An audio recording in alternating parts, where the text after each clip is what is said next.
आज हम हिंदी ग्रामर के कुछ इम्पोर्टेंट टॉपिक लेकर आए हैं। उस टॉपिक का नाम है समास। चाहे तो किसी भी चीज़ का एग्ज़ाम दीजिए, या तो बोर्ड का एग्ज़ाम हो जैसे बिहार स्टेट से, या किसी भी अदर स्टेट से, किसी भी प्रकार का एग्ज़ाम हो, अगर उसमें हिंदी पूछ रही है तो इस समास वाले टॉपिक से क्वेश्चन आता ही आता है। हर हाल में क्वेश्चन आती है। और ये जो अभी हम वीडियो बना रहे हैं, जो 2024 में जो एग्ज़ाम बोर्ड का होने वाला है, चाहे तो वो 10+2 का हो, इंटरमीडिएट का हो, या तो 10 क्लास का हो, चाहे बिहार बोर्ड हो या यूपी बोर्ड हो, ये सभी के लिए महत्वपूर्ण है। जितने भी प्रकार के एग्ज़ाम हिंदी की होती है वो सारे में ये टॉपिक आते हैं। सबसे पहले देखिए ध्यान, और सारे में ऑब्जेक्टिव केस में ही आते हैं। समास एकदम इम्पोर्टेंट क्वेश्चन है, मोस्ट इम्पोर्टेंट, आना ही आना है। 5 से 6 क्वेश्चन एकदम गारंटी है।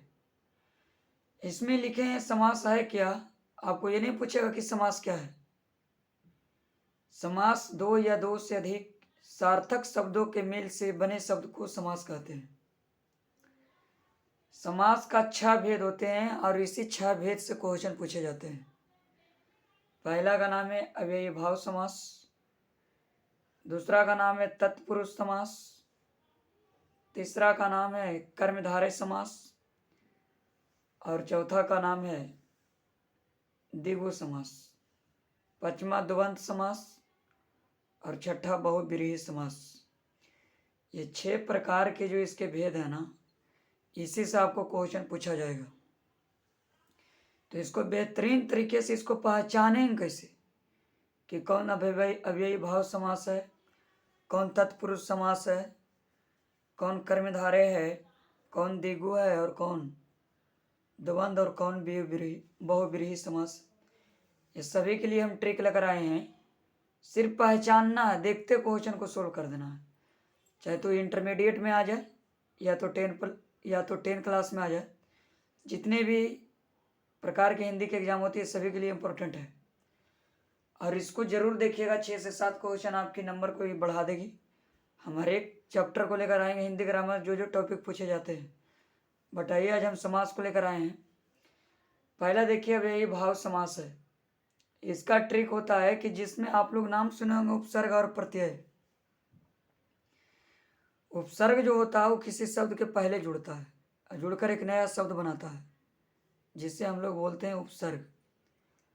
और एक होता है प्रत्यय। प्रत्यय एक ऐसा शब्द होता है जो किसी शब्द के लास्ट में जुड़ता है और जुड़कर एक नए शब्द बनता है। तो पहला जो इसका प्रकार है वही भाव। तो इसके लिए एक ट्रिक है कि अगर शब्द के पहले यथा लग जाए, आ लग जाए, भर लग जाए, अनु लग जाए, प्र लग जाए, प्रति लग जाए, तो हम समझेंगे कि अब यही भाव समास है। जिस शब्द के पहले यथा, आ, भर, अनु, प्र, प्रति लग जाएगा, उसको हम लोग अब यही भाव समास समझेंगे। यानी कि उपसर्ग भी क्या होते हैं, किसी शब्द के पहले जुड़ती है। तो जिस शब्द के पहले यथा लग जाए, आ लग जाए, भर लग जाए, अनु लग जाए, प्र लग जाए, प्रति लग जाए, तो सभी के सभी अव्ययी भाव समास होंगे। जैसे जन्म से पहले आ लगा देंगे, आ जन्म। यथा संभव, संभव से पहले यथा लगा देंगे, यथा संभव। प्रत्येक, भर पेट, अनुमान, अनुसार, अनुकूल, ये सारे के सारे जो है ये अव्ययी भाव समास होंगे। ध्यान इतना ही देना है कि जिस शब्द के पहले यथा लग जाए, आ लग जाए, भर लग जाए, अनु लग जाए, प्र लग जाए, प्रति लग जाए, ये सभी के सभी अव्ययी भाव समास। जैसे यथा संभव, यथा शक्ति, यथा प्रयास, आ जन्म, आमरण, भर पेट, भरदम, अनुसार, अनुकूल, अनुमान, प्रत्येक, प्रभार, परमाणु, प्रत्येक, प्रतिदिन, ये सभी के सभी अव्ययी भाव समास होंगे। इसी प्रकार से हम सभी को बताएंगे ट्रिक। जैसे अब दूसरे में हम दूसरा को ट्रिक बताने जा रहे हैं, तत्पुरुष समास। तत्पुरुष समास, तत्पुरुष तत्पुरुष समास। ये हम आशा करते हैं कि पहला जो आपका टाइप है अव्ययी भाव, उसको आप लोग समझ चुके होंगे। और आइए अब हम दूसरे जो टाइप का है उसकी हम बात करते हैं। दूसरा जो टाइप है आपका वो है तत्पुरुष समास। इसकी भी ट्रिक होती है पहचानने की। आप लोग कारक पढ़े होंगे, कारक। अगर किसी समास में कारक का विभक्ति चिन्ह आ गया तो उसको हम लोग बोलेंगे तत्पुरुष समास। फिर से ध्यान दीजिएगा कि जिस समास में कारक का विभक्ति चिन्ह आ जाएगा उसको बोलेंगे तत्पुरुष समास। जैसे ट्रिक में इसको हम लोग जानते हैं क्या आ जाएगा, का आ जाए, की आ जाए, के लिए आ जाए, के लिए, को,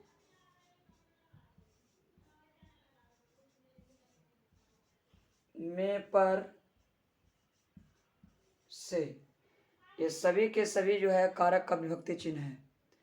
अगर किसी शब्द में या समास के अंदर में अगर कारक की विभक्ति चिन्ह आ जाएगी तो हमेशा तत्पुरुष समास होगा।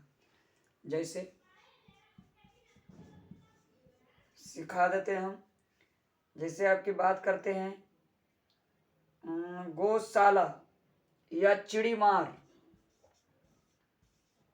चिड़ी मार। तो इसमें देखिए, तो अगर इसको हम लंबा करेंगे तो क्या होगा, चिड़िया को मार, चिड़िया को मार, चिड़िया को मार, चिड़िया को मार। यानी इसका विभक्ति चिन्ह क्या आएगा, को। ये पहला। दूसरा हम बात करते हैं गौशाला, गौशाला। गौशाला का मतलब होता है जहाँ जानवरें रखी जाती है। तो गौशाला यानी गौ के लिए शाला, गौ के लिए शाला, गौ के लिए शाला। देखिए विभक्ति चिन्ह के लिए आ गया कि नहीं। इसी प्रकार से रोग मुक्त, तीसरा एग्जाम्पल लेते हैं, रोग मुक्त। तो इसको हम लोग तोड़ेंगे, लंबा करेंगे तो क्या होगा, रोग से मुक्त, रोग से मुक्त, रोग से मुक्त, रोग से मुक्त। यानी इसका विभक्ति चिन्ह क्या आ गया, से। इसी प्रकार से चौथा भी हम एक और एग्जाम्पल इसका बता देते हैं, आप बीती, आप बीती। इसको लंबा करके बोलेंगे क्या होगा, आप पर बीती, आप पर बीती, आप पर बीती। यानी इसका विभक्ति चिन्ह क्या आ गया, पर। तो ध्यान बस इतना ही रखना है कि जिस समास के अंदर में कारक का विभक्ति चिन्ह आ जाएगा तो जो है आपका तत्पुरुष समास होगा, तत्पुरुष समास। चलिए इसके बाद हम जो तीसरा टाइप है वो हम बताने जा रहे हैं। तीसरा टाइप, ये दोनों समझ गए होंगे, और हम तीसरा टाइप की बात करने जा रहे हैं।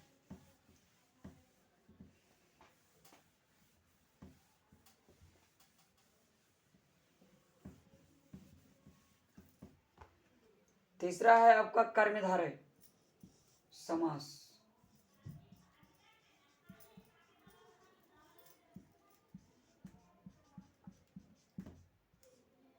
कर्मधारय समास, इसकी भी ट्रिक होती है। इसका ट्रिक क्या है ना, इसका ट्रिक है कि अगर है जो, है जो या के समान के समान अगर उसमें आ जाए तो कर्मधारय समास होगा। जैसे बात करते हैं एग्जाम्पल की, महान पुरुष, महान पुरुष, इसको अगर हम लोग तोड़ेंगे तो क्या लिखेंगे? महान है जो पुरुष, महान है, महान है जो पुरुष, उसी को ना बोलेंगे महान पुरुष। देखिए तो है जो आ गया कि नहीं? है जो। इसी प्रकार से और बात करते हैं नील चरण कमल, चरण कमल, तो इसको कैसे लिखेंगे? चरण के समान है कमल, चरण के समान, चरण के समान कमल, चरण के समान कमल।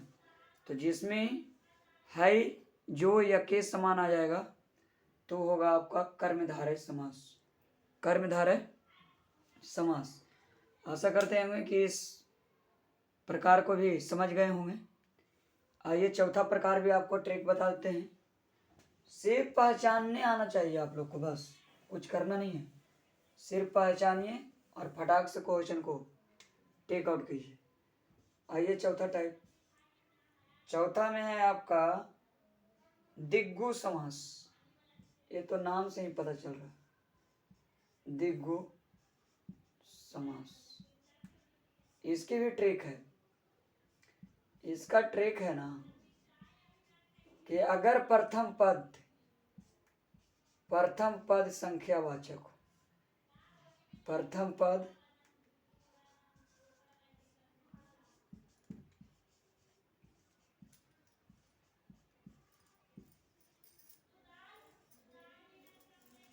संख्यावाचक हो तो उसको दिग्गु समास बोलेंगे। जैसे संख्या का मतलब समझिए रहे होंगे, 1 2 3 4, पहला दूसरा तीसरा चौथा। जैसे हम बात करते हैं आपको दोपहर, दोपहर देखे तो पहला पद संख्यावाचक है कि नहीं? 2। इसी प्रकार से और हम बात करते हैं तिरंगा, देखिए तो पहला पद संख्यावाचक है या नहीं? इसी प्रकार से तीसरा हम बात करते हैं नवरात्र। नवरात्र किसको बोलते हैं? जो 9 दिन का होता, तो नव क्या है? ये संख्यावाचक है। तो जिसमें संख्यावाचक लग जाएगा प्रथम पद, या शुरुआत में ही अगर लग जाएगा कोई संख्या, 2 रुपया चौपाया है, जैसे बोल देगा चौपाया, पंचमढ़ी, पंचभुज, तो ये सभी के सभी क्या होंगे? द्विगु समास, जिसके आगे लग जाएगा। आशा करते होंगे कि ये भी समझ में आ गया होगा। आइए पांचवें टाइप पर, ज़्यादा वीडियो लंबा नहीं करने चाहते हैं, आइए पांचवें प्रकार पे।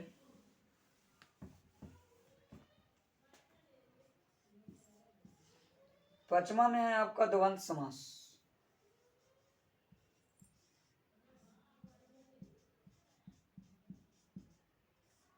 इसका भी देखिए ट्रिक है।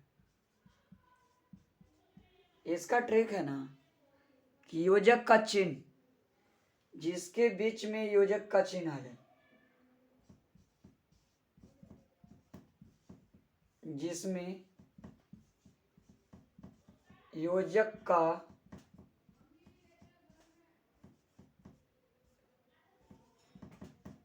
चिन्ह आ जाए। योजक का चिन्ह किसको बोलते हैं? जो इस तरीका का डैश रहा था उसको योजक का चिन्ह बोलते हैं। जैसे हम बात करते हैं आपको, जैसे दाल रोटी, दाल रोटी, या इसका एक ट्रिक और है, क्या तो बीच में और आ जाए या बीच में या लग जाए तो उसको द्वंद्व समास बोलेंगे। दाल रोटी, इसको बोल सकते हैं दाल और रोटी। माता पिता, तो क्या हो जाएगा, माता और पिता। इसी प्रकार से भैया भाभी, भैया भाभी तो क्या हो जाएगा, भैया और भाभी। इसी प्रकार से अगर योजक का चिन्ह लग जाएगा ना तो आपका द्वंद्व समास होगा। लेकिन एक चीज यहाँ पर ध्यान रखना कि अगर दोनों शब्द समान रहे, योजक का चिन्ह भी रहे लेकिन दोनों पद अगर समान रहे ना तो अब यही भाव समास होता है। जैसे ये सभी के सभी तो आपका द्वंद्व समास हो गया, द्वंद्व समास। लेकिन इसका अपवाद भी होता है, अपवाद। जैसे लिखा रहेगा अलग अलग, अलग अलग। बोलोगे सर यहाँ पर भी योजक का चिन्ह है, लेकिन नहीं, ये दोनों समान शब्द है। अगर दोनों समान शब्द होगा ना तो वहां पर ही होगा अव्ययी भाव समास, अव्ययी भाव समास, अव्ययी भाव समास। जैसे बार बार, अलग अलग, तो जब कभी दोनों वर्ड अगर समान रहे तो वहां पर अव्ययी भाव समास होगा, द्वंद्व नहीं मारना है। आशा करते होंगे कि ये भी समझ में आ गया होगा। आइए अगला जो एक प्रकार और है उसको भी हम ट्रिक के माध्यम से समझा देना चाहते हैं।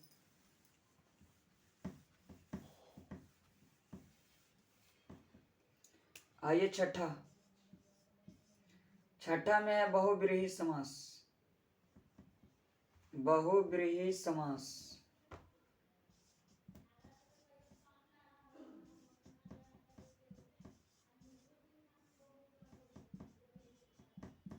इसका भी ट्रिक है। इसका ट्रिक क्या है ना कि जितने भी अगर देवी देवताओं के नाम आ गए, देवी देवताओं के नाम,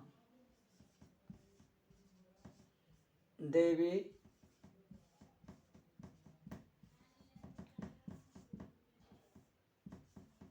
देवताओं के नाम, देवी देवताओं के नाम, जैसे दशानन, कौन है, जिसके 10 है आनन, जिसके 10 आनन है उसको क्या बोलते हैं, 10 आनन किसके है, रावण को। आगे है आपका लंबोदर, बताइए ये भी देवता है कि नहीं, लंबोदर। लंबोदर, लंब है उदर जिसका, किसका पेट लंबा है, उदर का मतलब पेट, गणेश, गणेश जी। आगे है आपका नीलकमल,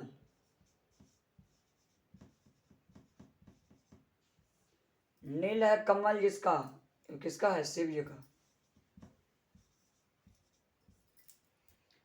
इसी प्रकार से घनानंद,